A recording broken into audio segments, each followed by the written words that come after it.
Hi guys, as you know, it has been 4 years and some months since the passing of Kenneka Jenkins.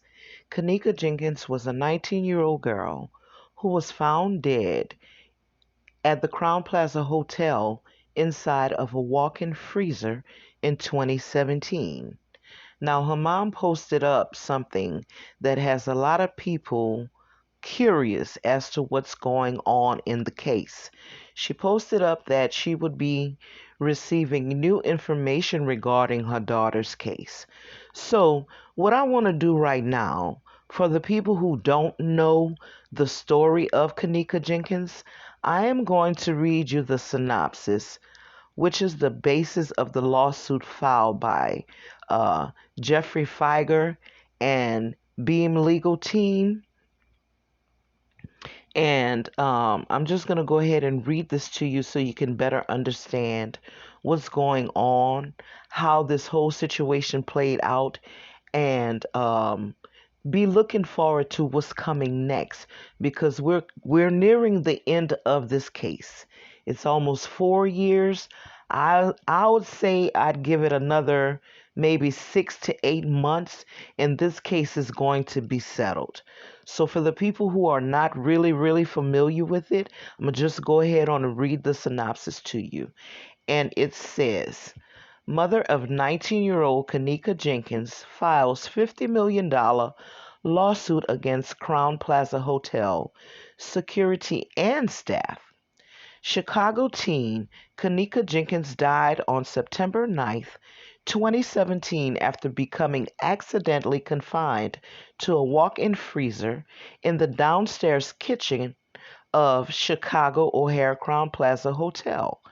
Her death has sparked outrage amongst news media outlets, online conspiracy theories, and members of the surrounding community. But no one is more rightfully disturbed than Teresa Martin, Jenkins' mother. In the hours before Jenkins' death, Martin became gravely concerned after she was unable to contact her daughter, who arrived at the hotel about 1 a.m. to attend a party in room 926.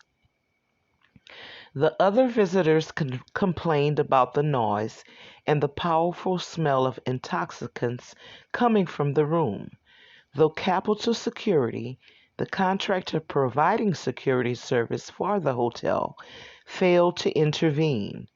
The occupants of the room also disabled a smoke detector, which also did not trigger any intervention from security or hotel staff. Martin reported her daughter's disappearance to the hotel at 2:30 a.m. By this time, Jenkins had wandered out into the hotel and left her cell phone upstairs. Hotel surveillance video revealed that she had walked downstairs in an obviously disoriented state and was seen by multiple staff members as she was walking toward the freezer, though no one stopped her.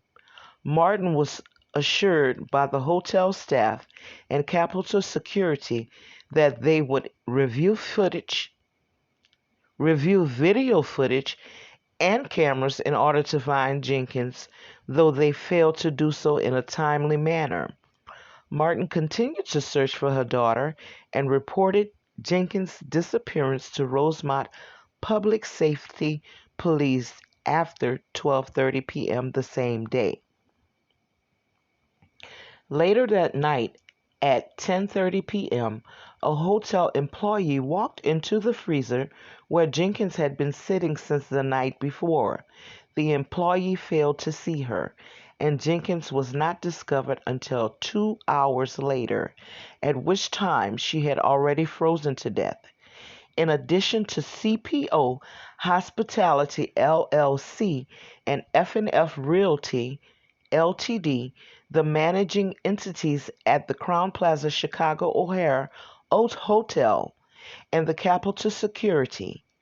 Martin's suit also names MBC Rosemont LLC, which is the restaurant responsible for operating the kitchen area into which Jenkins wandered and which contains the walk-in freezer in question.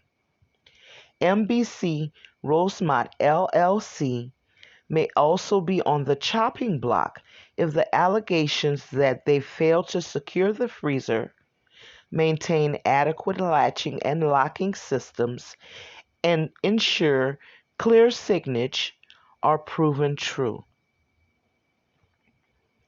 Beam Legal Team, LLC, and Feiger Law Partner to represent Martin.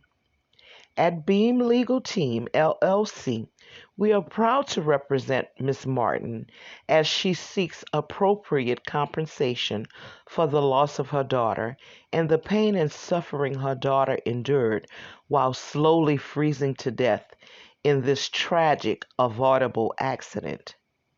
Attorneys Jack Beam, Matthew Patterson, Ryan Timoney are currently representing Ms. Martin, and we have partnered with Feiger Law, a Michigan-based personal injury firm, in order to ensure her case is as strong and effectual as possible. And then at the bottom it says, and this is for the public, refer questions about Martin versus CPO Hospitality LLC ETAL to Beam Legal Team by calling 1-866-766-3806. Okay, guys, so there you have it. This what I just read is like a rough draft of the allegations that are filed against Crown Plaza Hotel, Capital Security, and the restaurant owners. Okay, so everything in this rough draft may not be accurate, but what had to happen was there had to be discovery. And what discovery is evidence that either leans towards being favorable to all of the entities that I just mentioned, or it leans towards being favorable towards Teresa Martin. Okay, so in that, this is just a rough draft, so I don't want people to get caught up as to what is being read and how they worded everything, because some of this stuff isn't correct in it. We know that the people who've been following the case know that some of these, some of the things that is said in this synopsis is incorrect. But like I said, there had to be a discovery that had to happen. Okay, so now we're nearing the end. So I'm sure they have locked down all of their evidence, everything they need for the case. There have been motions filed back and forth on each side. Okay, so now all we have to do is wait patiently. And in a case like this, it usually takes about 5 years. So like I said, we're nearing the end. And I believe when Miss Martin goes in on her next court date, I believe they may make her an offer. From what I'm reading in the court, the motions that have been filed, I believe they may make her an offer the next time she goes into court. Okay, now this is from personal experience, but I could be wrong in this case. I'm just saying, guys. So I just wanted to read this for the people who were not familiar with how everything played out from the beginning. Thank you guys for listening, and you guys have a wonderful evening. Bye.